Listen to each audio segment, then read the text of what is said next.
You can't always take the book of Revelation literally, as so many do, for if you do, you'll come unstuck.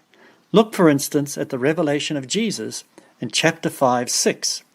I saw in the midst of the throne and of the 4 living creatures, and in the midst of the elders a lamb standing, as though it were slain, having 7 horns and 7 eyes, which are the 7 spirits of God, sent out into all the earth. Revelation 5:6. This is a picture of Jesus, the Lamb of God, in heaven.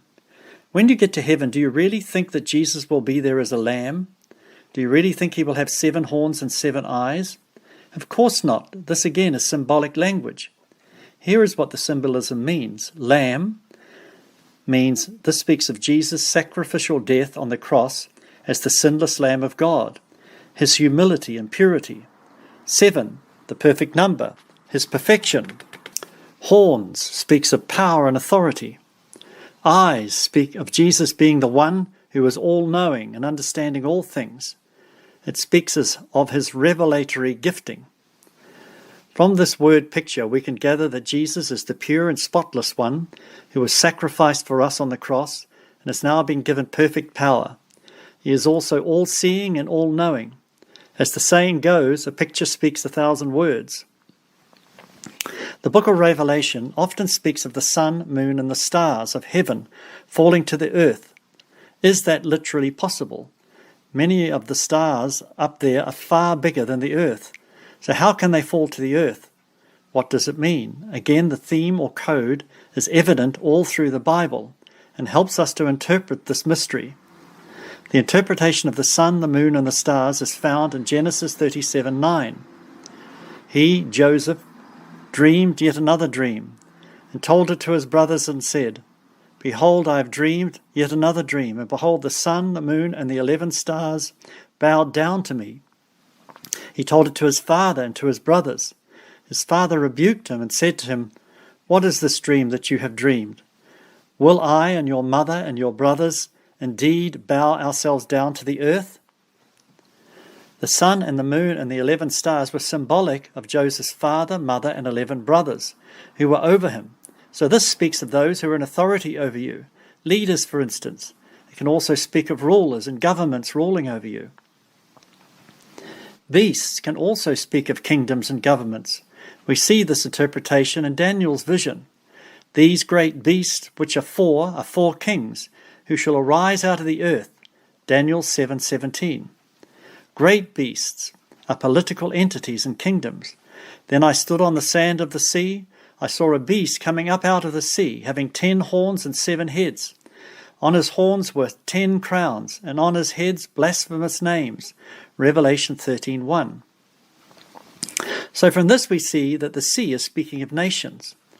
All the world doesn't always mean the world as we now know it, but the Roman world that was around when the prophecy was written. One of his heads looked like it had been wounded fatally. His fatal wound was healed, and the whole world marveled at the beast. Revelation 13:3. Now it happened in those days that a decree went out from Caesar Augustus that all the world should be enrolled or taxed. Luke 2:1. There are so many more symbols that I could explain to you that would help you to understand the prophetic books. These things are not lying on the surface, they need to be sorted out. As it says in the book of Proverbs, it is the glory of God to conceal a matter, to search out a matter is the glory of kings. Proverbs 25:2. This code is not something new, for it was the way that many famous Christians interpreted Bible prophecy in previous centuries. Here are a few famous Christians that I know of: Martin Luther, Bunyan, Spurgeon, Wycliffe, and Finney. The main object of this study is to show the reader how the book of Revelation can be read from a historic point of view. This is called the historical or historicist interpretation of Bible prophecy. Many of you may have never heard of this alternative and have only looked at the futurist interpretation, which puts most of the book of Revelation into the future and still yet to be fulfilled. The historicists, however, believe that the book of Revelation is the history of major world events from 96 AD up until the second coming of Christ and beyond. Verse 1 says that these things are to shortly come to pass, and not to be afar off at some future date. The Apostle John was given this message from God in 96 AD while imprisoned on the Isle of Patmos, and it's now been over 1,900 years since the book was written. Surely a lot of it would have come to pass by now. This letter was for the angels of the 7 churches in Asia Minor, Turkey. Angels would be rightly interpreted messengers or pastors of the 7 churches. These letters were for the 7 churches of Asia Minor in 96 AD, but they are also in a prophetic sense for the 7 church ages, which were from 30 AD when the church was born until the return of Christ. Each one of these church names has a meaning that describes the church of the day, and also describes the 7 types of church ages since 96 AD. EPHESUS, for instance, means to let go, and this describes how the first church lost its first love. SMYRNA means to suffer, and after 100 AD, the church went through a period of suffering.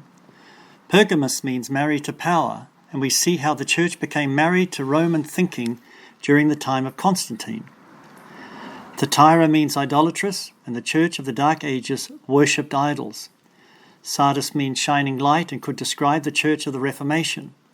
Philadelphia means brotherly love and would be the church of revival in the 1800s and into the early 1900s. Laodicea means lukewarm, and this church age would describe the time that we are in now. This doesn't mean that we are all lukewarm, but it would describe the spirit that we are all battling against today. It's the prevailing spirit of this age. We can choose to embrace the spirit of Philadelphia, which is still with us, so be encouraged. As you look at each of these churches, you will understand this more.